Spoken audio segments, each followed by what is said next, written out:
What's going on, world? And welcome to Clearing the Wreckage Podcast. It's the voice and your host, Kareem A.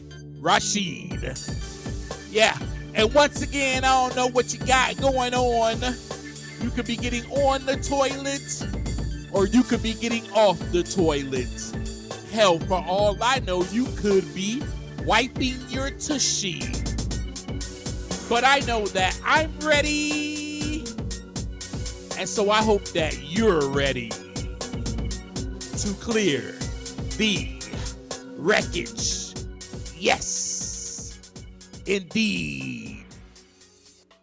What's going on with you today, my friends, my fellow Wreckage Clearers? What is happening with you? I hope everybody is doing well. Thank you for meeting me in our imaginary coffee shop. You got your drink. I walked in. I was like, I got my own cup. Filled my drink up. They did, as you can see. And we are now together once again for an exciting conversation that we are going to have, obviously, about clearing the wreckage. But today, I want to dive a little bit deeper with you on ego. Yep. I know. I heard you. I saw that facial expression, and I heard you kind of under your breath. Hey, man, ego again, Kareem? Ego? For real? Is your head that big that you have to talk about your ego again? Yes, my head is that big that I have to talk about it again. And maybe, just maybe, your head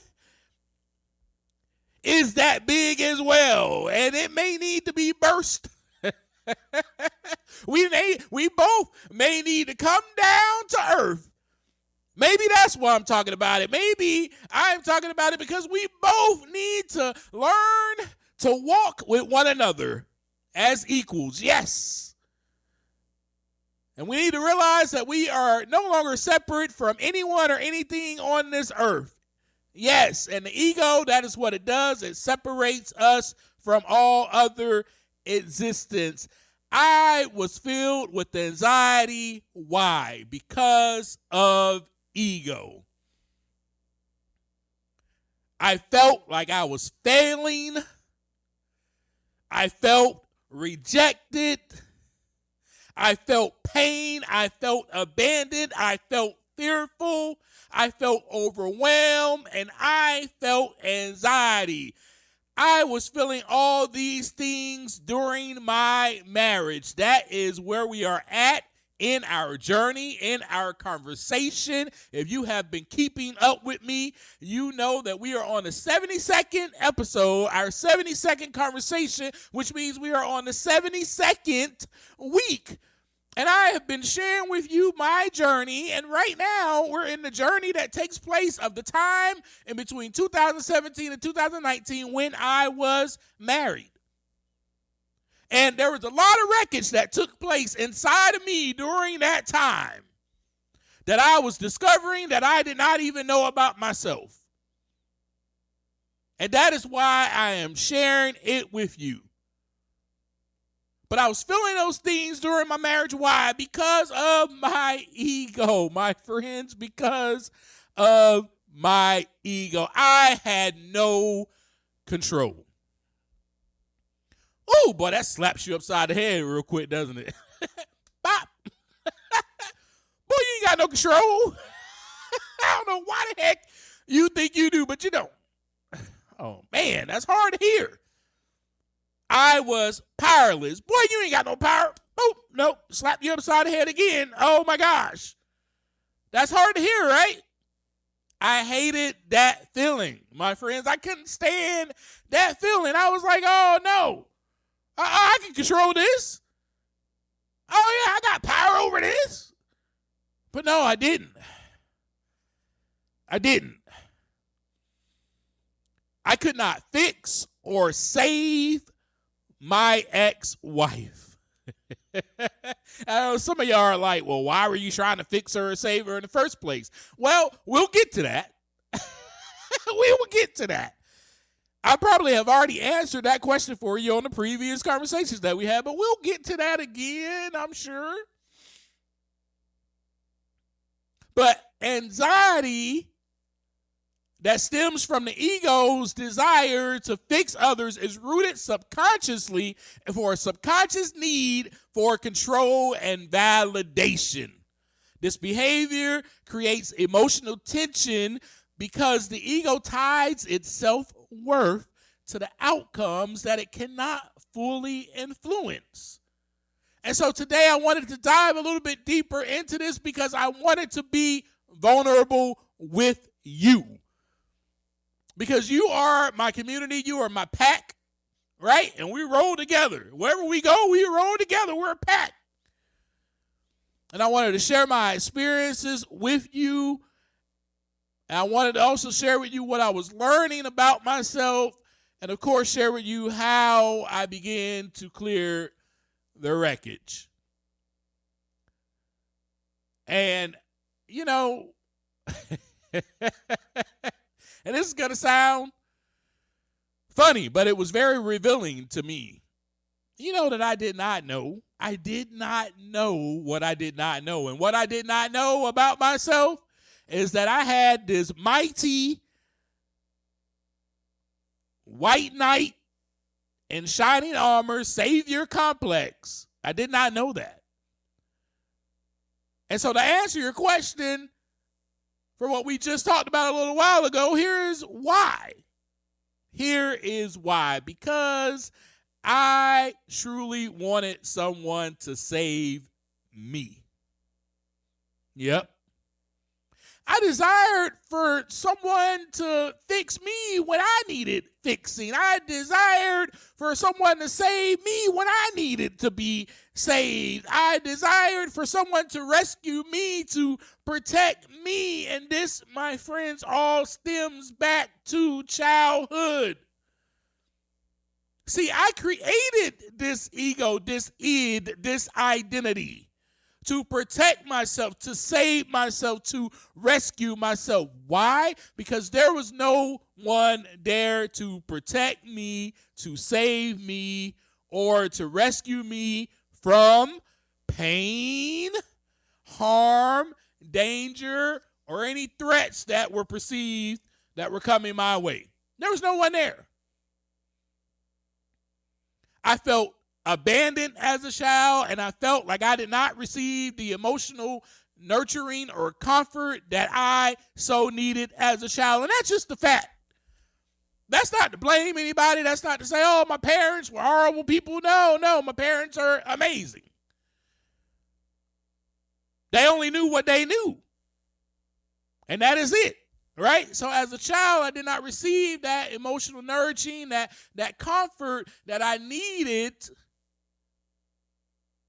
to help me along my journey as an adult. So I kind of had to create and construct this id or this identity or ego to preserve myself, to save myself. And see, some of us don't even know this about ourselves. That is why I am discussing this with you today and sharing this with you today. Because maybe it is something that you actually need to hear. But I know I needed to hear it. I needed to hear it. And my therapist, she pointed it out to me. And I am so glad that she did. And it was explained to me that I was trying to save my inner child. 5-year-old Kareem, 9-year-old Kareem, 10-year-old, whatever. My inner child, I was trying to save. I was trying to protect. I was trying to be there for that guy. So, really, in all of this conversation that I am sharing with you today is that I discovered the why. I discovered the why I was creating this id or this identity, this ego, why I was feeling as I discovered the why. And so we have to look inside to find that out. We have to look inside so that the wreckage can begin to clear. I don't just say that every week to you to blow smoke up your hoo-ha. This is real. This is what we have to do in order to clear the wreckage, my friends.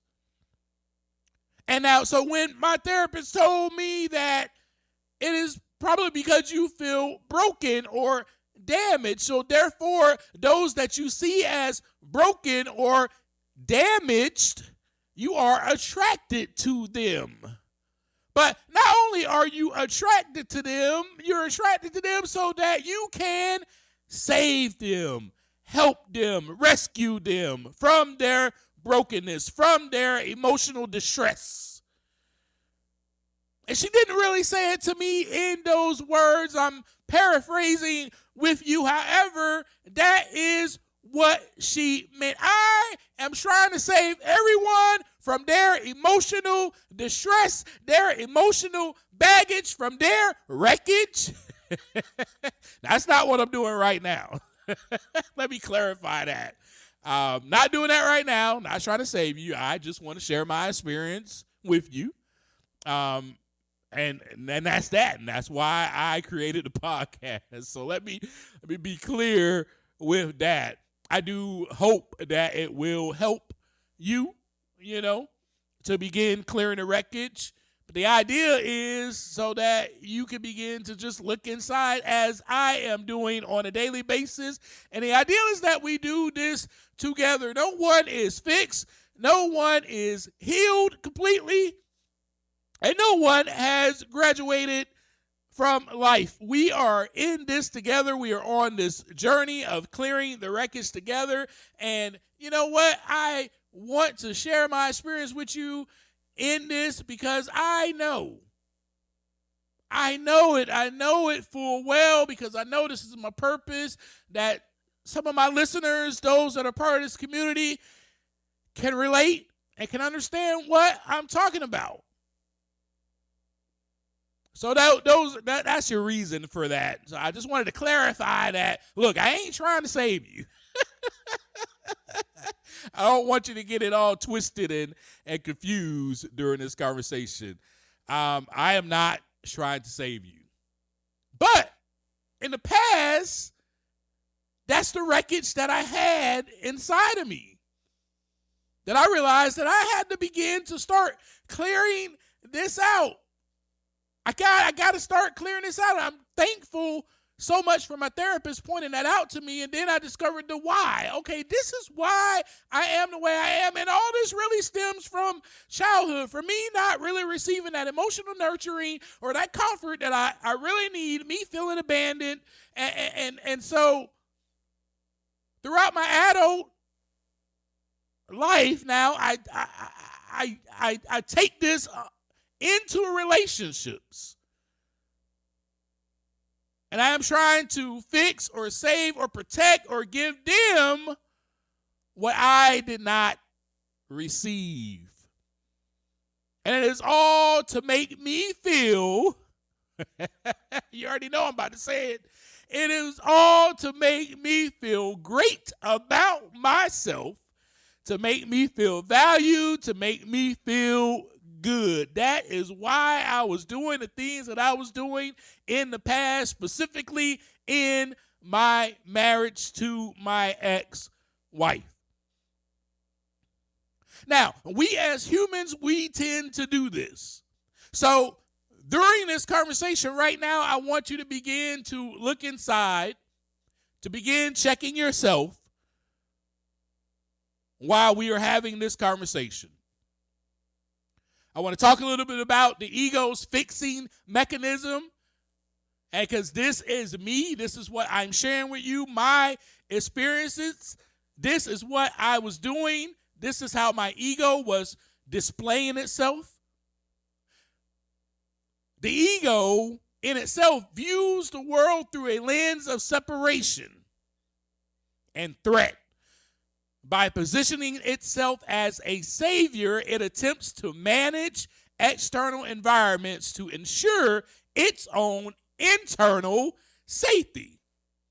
As I just stated to you, I am trying to protect myself. I was trying to protect myself. By trying to fix others, I was trying to protect myself. By trying to fix my ex-wife or save her, I was trying to fix and save myself. Fixing others allows the ego to ignore its own insecurities. See, I didn't know any of that stuff that was going on inside of me because I was too busy trying to fix my ex-wife. Ooh, boy, don't let me start preaching up here to you. See, you may be too busy trying to fix other people that you ain't even concerned about your own insecurities, your own past trauma, or your own unresolved emotional voids. You're not, because you are avoiding that inner pain because you are trying to fix other people. Maybe it's time for you to focus on yourself so that you actually can heal and become a better version of yourself today. And then maybe you actually can help someone. But right now, you're not helping anybody because you yourself are avoiding your own crap, your own wreckage. That is why I say to you every single week at the end of our conversation, take the time to look inside so that the wreckage can begin to clear. Stop looking at everybody else's wreckage. Look at yours. Look at yours. So fixing other people, that's what it allowed me to do. Fixing other people, trying to fix my ex-wife, it allowed my ego to ignore my own insecurities, to ignore my own past trauma, and to ignore my own unresolved emotional voids. This was my ego's way of avoiding inner pain, as I would like to say. I was avoiding my own inner pain, my own inner stuff. The ego also craves external order to feel secure.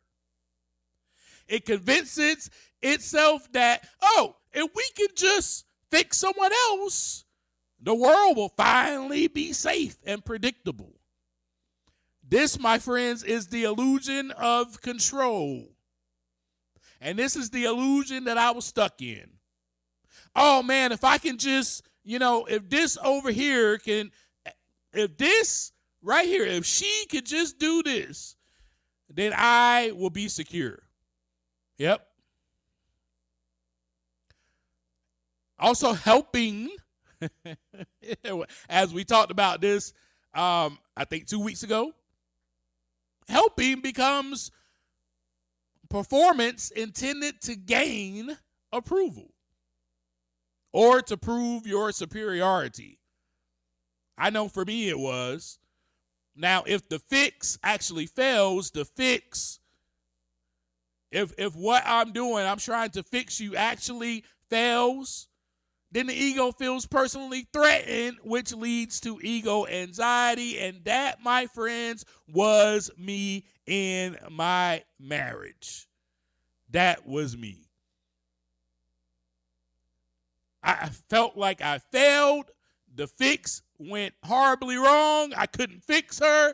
So therefore, it led to me being in full-fledged anxiety. Full-fledged anxiety. Oh, my goodness. And you will find it out because I'm going to read something to you. Once I get done talking about this, I'm going to read this to you because I want you to know exactly what I was experiencing and how it really felt for me.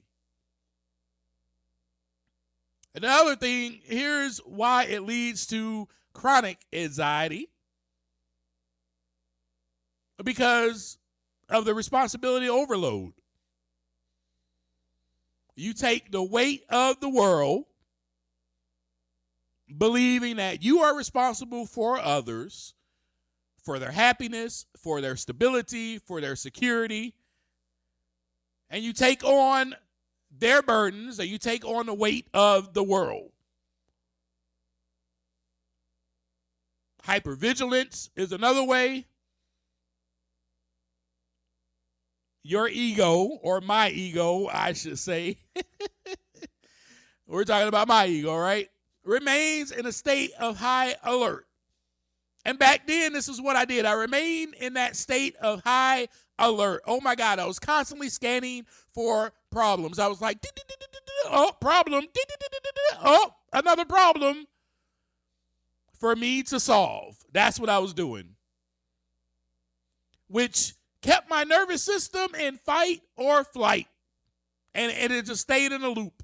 It was a constant loop. It was a constant cycle.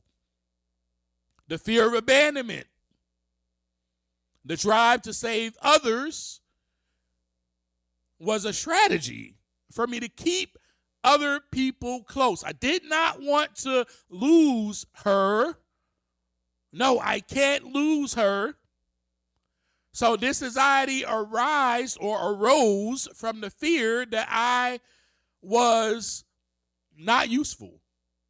And if I'm not useful, if my love isn't good enough, if I'm not good enough, if all the things I'm doing is not helping, then I'm going to be rejected. Then eventually she is going to leave. This was my thought process, my friends. This was my thought process, that fear of abandonment. Then it just leads to burnout and resentment, as we talked about before a couple of weeks ago. Eventually, me, as the savior, Captain Kareem, I am exhausted. I have no energy left. I have nothing else to give, which leads me to being burnt out. Also, man, the person that I'm trying to save could feel smothered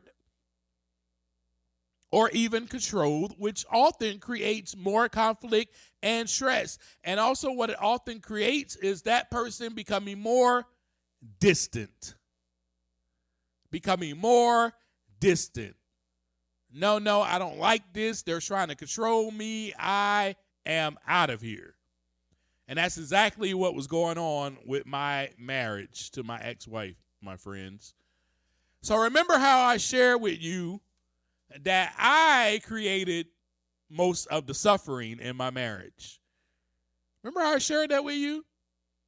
Now, some of you are probably like, man, well, Kareem, you've been talking about your ex-wife, and we can see that she had some stuff going on with her, and she had some demons that she was wrestling. And maybe it was all on her. And it's easy for you to think that. Because, yes, she did have some things that she was wrestling with, and she did have some things that she needed to heal from. But it was me. I was the problem.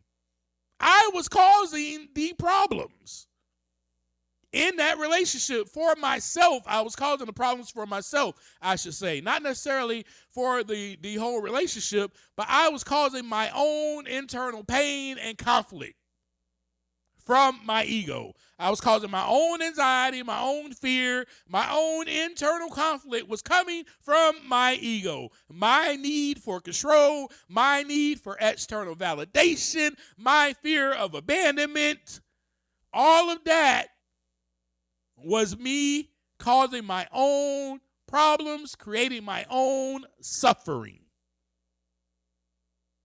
And it was suffering I didn't have to go through unless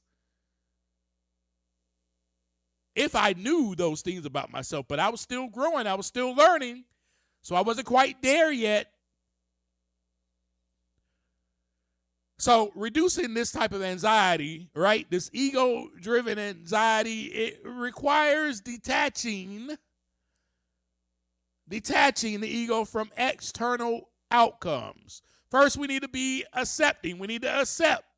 That is why I've talked about the 4 A's over and over and over again with you. Got to accept that I cannot. This is what I had to do. This is how I begin to clear the wreckage. I had to accept. And it's hard to accept. I had to accept. Man, I can't control this woman. I can't control her path. I can't control her journey. Yes, we are married, but we have 2 separate paths. Apparently, it is very apparent that we have 2 separate paths. How long did it take for me to get that through my head. Boom, slap you across the head again. How long did it take? Until it became evident that, okay, she has a path that she has to go down, and you have a path that you have to go down. Yes, you are married, but you have two paths that were set out for you both as individuals to go down, and then you'll come together eventually. But it took me a while to realize that. It took me a while to accept that, I should say. It took me a while to accept that. Oh, man, well, if I could just say this, then she'll hear this, man, and she will, oh, my God, she will adhere to what I said, because there's going to be some wisdom that I'm about to drop. She's going to hear this. Or I'm the only one that can help her. What will happen if I leave her? These are the thoughts that went through my head. Oh, no, I can't leave her. She won't have anybody else. She won't make it. She will die without me. Well, I'm telling you. I can laugh at that stuff now because I look back at myself and I'm like, wow, those were the literal thoughts. I am not making this up. I am not, embellishing. I am not exaggerating. My exact thoughts was, she will not make it without me in her life, without me by her side. That is one of the reasons why I married her. Took me a while to get there too. No, I love her. I love her. I care for her. I love her. Yeah, I did. But my love also was driven from ego. It was driven from Mr. Save Her, Captain Kareem. Da, da, da, da, da. And it was driven out of that. So I might have had some love for her. I might have been in love with her and loved her, but I also became conflicted. I became conflicted with my ego that began taking over. Man, I am the only one that can help her. I am the only one that can save her. If I lay out this plan for her, then she'll succeed. I remember it so clearly, y'all, and I got to share this with you. I remember it so clearly how I literally made a plan of action for my ex-wife. A plan of action. I wrote it down and everything. I sat down, I wrote this down. I was like, oh, and then once I wrote it down, I said, all right, come here, let's talk. Here's your POA. You know what a POA is? Plan of action. And all right, so if you do this every single day, if you follow these exact plans, the exact guidelines that I wrote down, whoo, boy, you'll be successful. You will succeed. Your demons will be crushed. You will be victorious, triumphant. And then I'll be fine because our marriage will be amazing. It'll be triumphant. We will be overcomers. Then I'll be secure again. I didn't say that to her. But that is what my ego was thinking, my friends. Oh, yeah, you do all this, then you'll be saved. Of course, I didn't say that to her. But that's what I was getting at. Then I'll be saved. Then I'll be secure. My friends, we cannot save anyone. We cannot save anyone. Nor can we choose the path for other people. Ego-driven anxiety comes because you do not know the outcome. And then fear comes because you cannot control the outcome. In other words, you get a little bit anxious. This is what was happening to me. You get a little bit anxious because you don't know what is going to happen. Then you get scared because you don't know how it's going to happen. Then the overwhelm hits because you have both demons now intertwining, fear and anxiety. So then in order to feel safe, Your ego plays its role, which now it has to, because all of this stuff now appears as a threat, and I must protect myself. How am I going to do that? Well, I'm going to retreat. Boy, you better get out of here. You better run. That's what I'm going to do. I'm going to take flight. I'm getting the hell out of there. But that wasn't me. That's not what I did. Or you're going to fight. You're going to put up fences or defenses to fend yourself or defend yourself. And that is what I did. I put up the fences. I put up ways to fend myself, to defend myself. Nope, you cannot come into this fence. It's guarded. And that's exactly what the fence or defense does, right? It protects, it guards the property being you, being my body, being the property, my mind, my psychological state. No trespassing.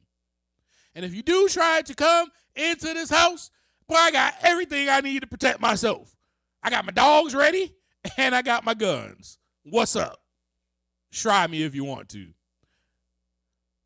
And so with me, it was that when the anxiety was coming, I did have to defend. I got to defend my marriage. No, my marriage is stable. My marriage is not unstable. My marriage is stable. I must defend this. This is where I was, my folks, my friends. This is where I was. Now, man, my marriage is stable. Ain't nobody on the outside going to see that my marriage is falling apart. Ego. I can't have people seeing this. I can't have people up in my business. I can't let people know what is really going on in my marriage. Although they need to know so that they can help. But the ego doesn't want to be vulnerable. The ego wants to just say, Captain Kareem, I can fix this. No worries. I got it. I put my fences up, so y'all can't come in here to try to help my marriage out. I got this. I got all the things I need, all the ammunition that I need to protect this marriage, to protect my id, my identity, my ego. This right here is stable. This right here will never fail as long as I'm in it. This right here will be the most triumphant picture of marriage that you have ever seen. That was my idea. That was the way that I was, my friends. And so here are some things that I learned, and here's some ways that you can begin to clear the wreckage, what I begin to do. And then I'm going to share this poem with you, and then I'm going to be out. Sitting in your anxiety. Man, this sounds really, I know. You're probably already like, what? You can sit still in anxiety? How do you do that? You know, when I learned this from a therapist, and when she first said it, I was like, well, if I'm filled with anxiety, look here, there's no way I'm going to sit still. I don't understand what you're telling me to do or suggesting. But I learned that this is a way to help regulate my nervous system. And I learned that if I just sit, instead of standing up and pacing back and forth, if I sit, I mean literally the word sit, while I'm anxious, and I breathe in and out, my anxiety starts to subside. And then if I start labeling my emotions, man, I feel anxious right now, I feel afraid, and then I question, why do I feel that way? Man, I'm afraid something bad is going to happen. Man, I don't know where she is. I don't know what happened to me. That's why she's not answering the phone. Oh, man, so that has me feeling a little anxious. That has me feeling fearful. You know, I do want to think about the worst case scenario, man. What if she's dead? What if? That's what I'm thinking about. I'm thinking about the what ifs. Okay, and then after you do that, you breathe a little bit more, and then you start to detach from the what ifs. And this one is difficult, but you can do it. Well, how you do that is you got to go by the facts. I know, and even though you don't know that she's alive, the fact is that, well, she may not be answering the phone now, but she always does. She's my wife. She always responds to me. I had to go off of those facts, and those things help me. Now, I don't know if that's going to help you or not, but I'm just sharing what helped me to begin clearing the wreckage. So sitting in my anxiety, breathing, pausing when I'm anxious, labeling that stuff, going, oh, man, I feel afraid. Why? Well, here's the threat. The threat is, oh, my goodness, something could have happened to my ex-wife. Then I have to realize that, man, a lot of the things that I'm thinking about are hypothetical and they're imaginative. They're so imaginative that I have been ruminating on this, and it has obsessed and took over my brain to make me think that something actually has happened when nothing has happened at all. And then saying to myself this one last thing, I'm going to give you this tool. This too shall pass. Man, just saying those 4 words helped me so much, because it does. The moments go on and the moments fade away and they leave, and then I have another moment. So with all that being said, let me share with you this poem, because I want to share with you how my ego-driven anxiety came into play, what I was going through, my need for control, all of that. And then you'll see this is going to tie the whole conversation that we had just a little while ago. This whole conversation is going to tie it all together for you.